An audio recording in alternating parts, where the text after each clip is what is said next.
ករណីឃាតកម្មដ៏រន្ធត់មួយបានកើតឡើងនៅពីមុខវត្តស្ទឹងមានជ័យតែម្ដងប្រិមត្តជនគឺជនរងគ្រោះម្នាក់បើតាមព័ត៌មានពីម្ដាយបង្កើតរបស់គាត់គឺត្រូវបានជនសង្ស័យ2នាក់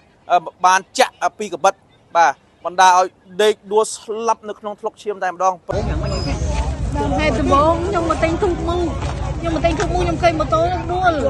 แล้วវាបន្តែបន្តនេះខ្ញុំស្មានប្រិយពន្ធគេទូកនេះតែដល់ពេលខ្ញុំមកហ្នឹងកូនខ្ញុំអ្នកជួយលើកម៉ូតូហ្នឹងកូនអីជួយលើកម៉ូតូយ៉ាងម៉េចចាលើកម៉ូតូឲ្យអាប៉ែហ្នឹងវាសម្បាំងកូនអីដែលស្លាប់ហ្នឹងហ៎ចាជួយលើកម៉ូតូហ្នឹងឈ្មោះអីទេម៉ូតូជនគណៈនេះសមត្ថកិច្ចកំពុងតែពាត់ខ្សែដើម្បីធ្វើការស៊ើបអង្កេតនៅក្នុងករណីឃាតកម្មនេះតាមរយៈព័ត៌មានដែលទទួលបានពីម្ដាយបង្កើតរបស់ជនរងគ្រោះក៏បានប្រាប់ថាដំបូងមានបរិះបាទម្នាក់បានដួលម៉ូតូហើយក៏បានជ្រុះកាបូបហើយជនរងគ្រោះដើរមកឃើញក៏បានជួយរើសបាទកាបូបឲ្យបរិះនោះហើយស្រាប់តែមិនដឹងថាយ៉ាងម៉េចក៏ប្រទាញប្រទង់បាទបង្កទៅជាហិង្សាហើយបរិះនោះក៏បានជិះម៉ូតូបាទចេញទៅស្រាប់តែបកមកវិញបាននាំគ្នាម្នាក់មកបាទមានកបិតម្ដងបានមកចាក់ប្រហារទៅលើបាទជនរងគ្រោះ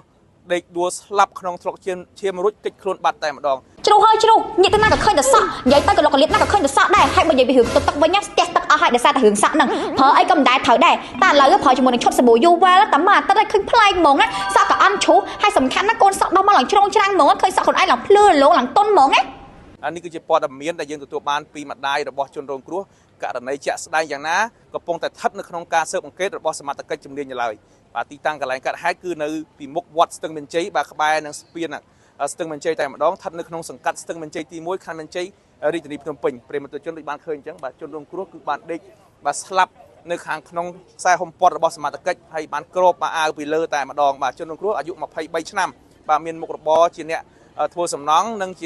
ជាកម្មករក្នុងក្រុមហ៊ុនសិនទ្រីផងដែរបាទ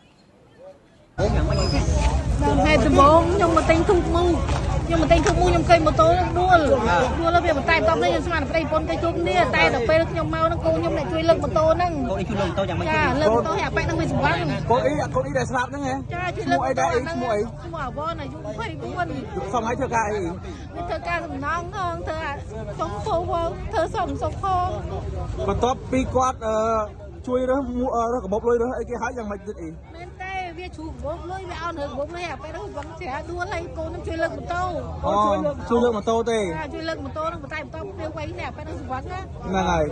វៃនេះខ្ញុំមកគាត់ហើយវាបាត់ហើយវាជីរយៈពេលប្រហែលនាទីដែរដែលជនសង្ស័យបានលើកបាក់ពួកមកធ្វើការចាប់ហើយជា2នាទីជនសង្ស័យធ្វើភារម៉េចអីជិះម៉ូតូអីចូលទៅស៊ីអិចពណ៌សไปអាបការជុំដៃខ្លីទំនេះអាយុស៊ីអិចពណ៌ស